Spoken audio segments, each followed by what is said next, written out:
Salut tout le monde.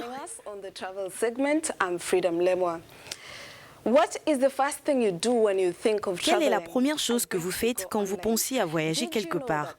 Je parie que vous allez en ligne pour le vérifier. Savez-vous que 6 personnes sur 10 utilisent les réseaux sociaux pour choisir leur destination de voyage? C'est ce qu'indique une étude de Value Penguin. Internet est une mine d'informations pour les voyageurs aujourd'hui. 92% des voyageurs font confiance aux avis des blogueurs et prennent des décisions éclairées en se basant sur leurs recherches en ligne, et 89% de gens planifient leurs activités de voyage sur la base du contenu publié en ligne par leurs pairs selon une recherche effectuée par Forbes. Cela a créé une opportunité pour les esprits entreprenants et conduit à l'émergence d'influenceurs des médias sociaux ou de créateurs de contenu numérique incluant les vlogueurs, blogueurs, podcasteurs, photographes et bien d'autres.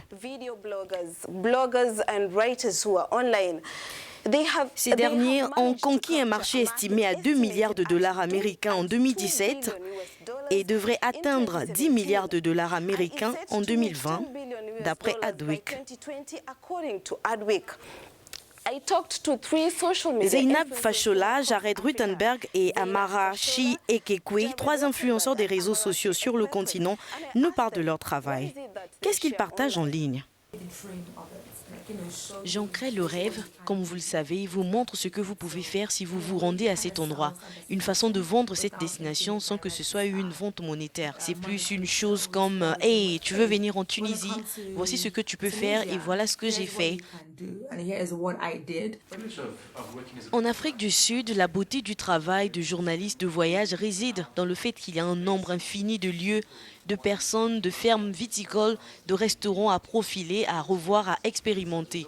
Ce qui fait qu'aucun endroit ne se vend trop. Du coup, il y a assez de variété pour me faire avancer dans plusieurs directions différentes. La plupart de ce qu'on entend au Nigeria quand on interroge les gens sur les voyages, c'est des choses du genre « je n'ai pas d'argent pour voyager, j'ai peur de voyager seul, mes amis ne veulent pas voyager avec moi ».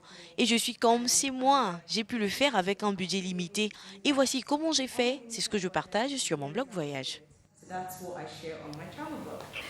Avec tous les coûts de déplacement, l'argent ayant une influence sur le contenu qu'ils partagent, comment fonctionne-t-il? Est-ce que cela finance mon style de vie? Non, ce n'est pas le cas. C'est simplement un accent sur mon style de vie où il ne finance pas vraiment mes frais généraux que j'engage tous les jours lorsque je voyage. Comme ce que je gagne en un an à partir de mon blog paye probablement pour une semaine de mon voyage. Pour mon cas, je propose également des photos des différents lieux. Alors je n'écris pas seulement sur un lieu, mais je propose également des photographies professionnelles. En plus de ça, nous cherchons à publier le lieu quelque part. Je pense que le blog de voyage, c'est comme n'importe quel autre business. Le temps et les ressources que vous êtes prêts à consacrer à la création d'une entreprise rentable sont ce qui la distingue ou la rend aussi rentable que vous le souhaitez. Avec le succès des influenceurs des réseaux sociaux, 72% des grandes marques d'entreprises consacrent une partie non négligeable de leur budget marketing à des influenceurs, selon la plateforme de gestion d'influenceurs Tracker. Cependant, si cela n'est pas fait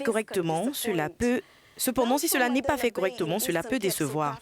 La campagne de Nelson Mandela Bay au Cap oriental en Afrique du Sud pour attirer les touristes dans la région à l'aide d'influenceurs des médias sociaux a échoué et pire encore, a provoqué un recul des utilisateurs en ligne. La métropole balnéaire a invité un groupe de 12 célébrités dont certains meilleurs influenceurs de l'Afrique du Sud pour promouvoir leur mois touristique, mais elle n'a pas été à la hauteur et ont été critiquées en ligne. Les organisateurs doivent donc être prudents lorsqu'il s'agit d'identifier et de recruter les bons influenceurs. Nous avons mené une enquête de manière à déterminer si les utilisateurs en ligne savent ce que c'est qu'un influenceurs des réseaux sociaux et 97% des 30 qui ont répondu savent qui ils sont. 24 des 30 personnes qui ont répondu à notre enquête ont déclaré qu'ils suivent un influenceur des médias sociaux et 53% d'entre elles ont voyagé, ont fait des emplettes et ont mangé parce que quelqu'un les a publiés sur les réseaux sociaux. Mais n'avons-nous pas tous envie de voyager et de nous en vanter sur les réseaux sociaux? Eh bien, chaque photo, chaque commentaire partagé est une forme de critique. Alors, n'oubliez pas d'être honnête.